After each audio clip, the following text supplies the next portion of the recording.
Hey girls, I wanted to get a video out in between our games. We have a rain out for practice, so I figured this would be a good time for us to review some video footage. And I just want to focus on some main points. Number one, and most important in my mind, is the through ball. We're also going to look at a coordinated press and how we can get better at that.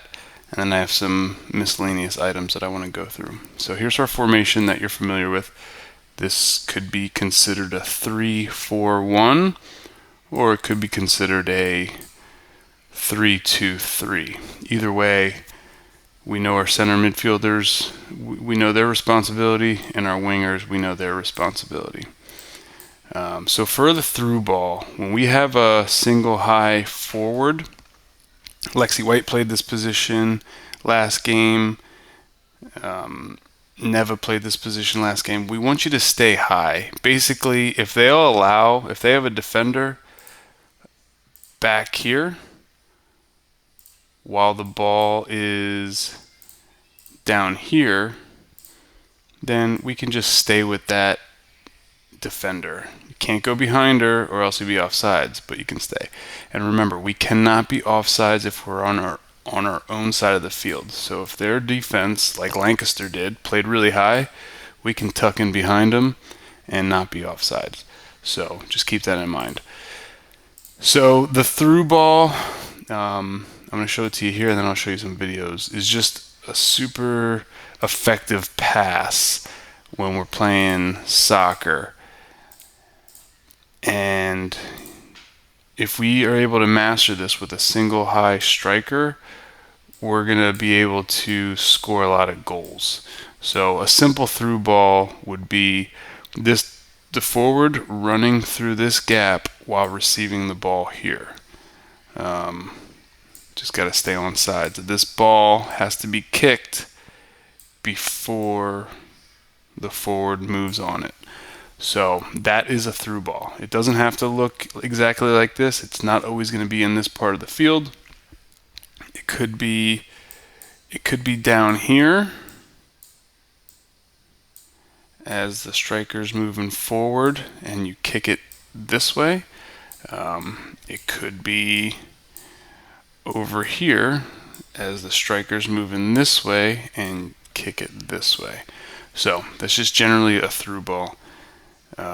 So I want to show you what it looks like. I want to show you how it could look if we master it. I'm kind of doing this live, so bear with me here. But watch this play.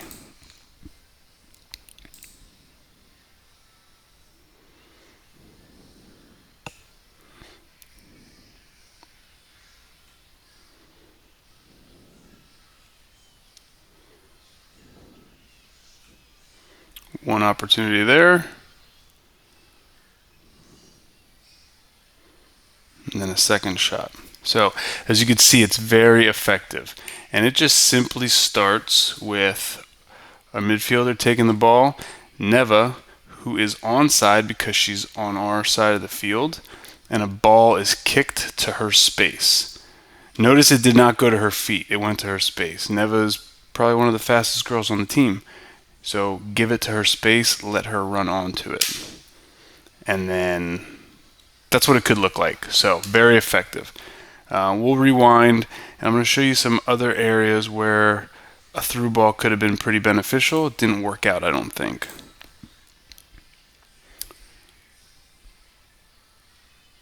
So we're on the far side. Callie has the ball. We have a throw in.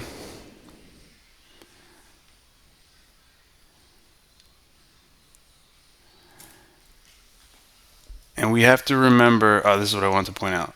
So our forward needs to stay forward. Right now our forward is in the mix with our midfielders. Neva has to stay high. Whoever is playing forward needs to stay very high. Separate that so that there's an option. She does make an adjustment there, which is good. That's where I want her to be. If they're playing high, look how high they are playing. So we need an outlet here. That's what I want to show you there. When you hear us on the sideline saying get high, that's what we mean.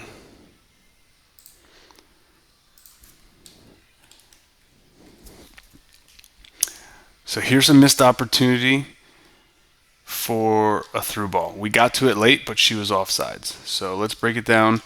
This ball, I think it's at Sam's feet. This ball needs to be released now.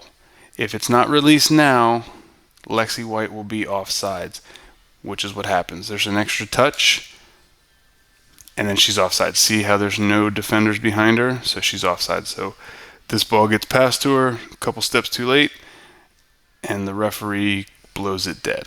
So through balls have to be quick, and it doesn't have to be pretty. Just send her running. The longer that she runs without the ball at her feet, i.e. the harder you kick it down the field, the quicker she will be. Let's look back here, 14:49.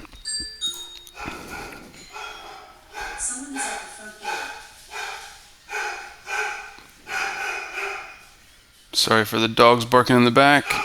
Okay, this one I wanted to highlight because what we have here is a good potential for a through ball. However, Aubrey tries to play feet when she should have been playing space. Don't be afraid to take this ball and knock it here and get it to her space.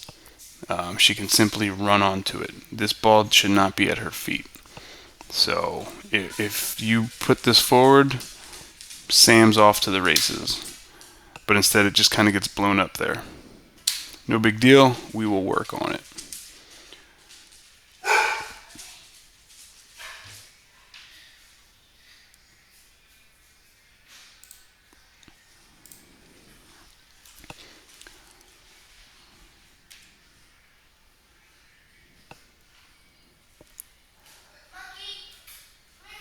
So I'm not exactly sure what that one was, but I'm not going to search for it.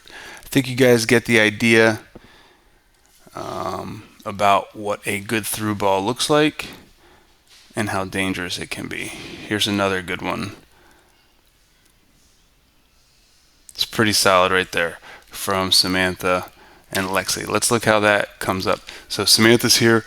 Lexi is tracking with her, and we're just waiting for it. It's delivered at a perfect time because she's not offside, she is onside. And then as she's kicking it, she is still onside. And the ball is perfectly placed to her space, not to her feet, and it gives her an opportunity.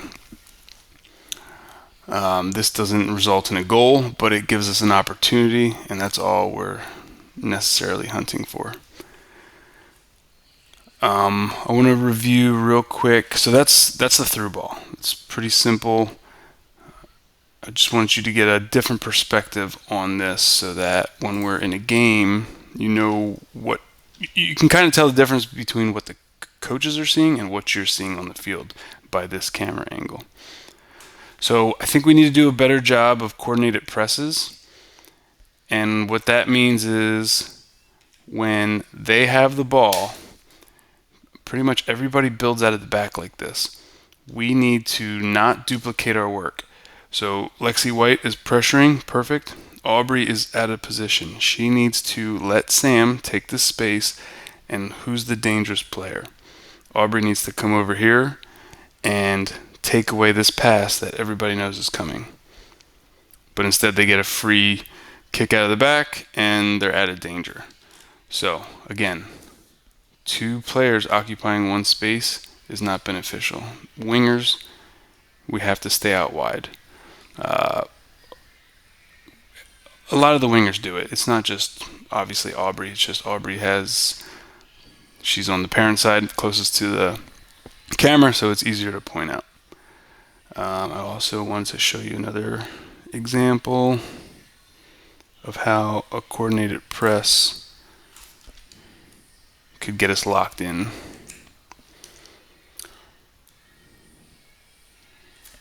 Okay, so it's the same thing. We have one player of the ball, that's fine, but the other players, Ava and Aubrey, are now taking up space.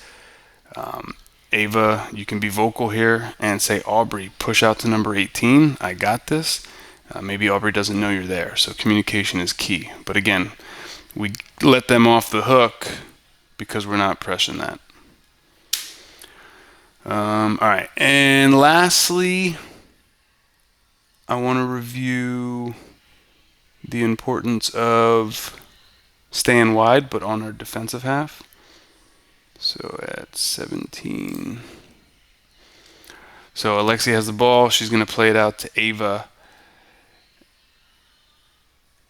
And remember, when I say paint on your feet, we have the same thing just on the defensive. Aubrey and Sam are basically taking up the space, and they're hiding. Both of them are hiding behind 1, 2, 3 players. It's really hard to get that ball to you. Aubrey needs to be out here. Sam needs to be closer. We can't just let a whole wall of other players on our 18 like that. Harper, you can come out here. You got to make it tough. So Ava panics here. She feels pressure and she takes a one-time touch. But the point is, our wingers have to stay out wide, and this is why. We need an option.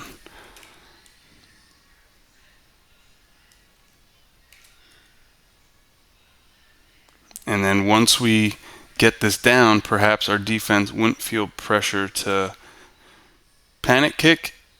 She can take a touch, bring it out here, and then we're out. All right, lastly, let's talk about quick throw-ins. This team has a habit of waiting for specific players to take the throw-in. Talk to Coach Megan, and we definitely want to avoid that because this game is won with speed.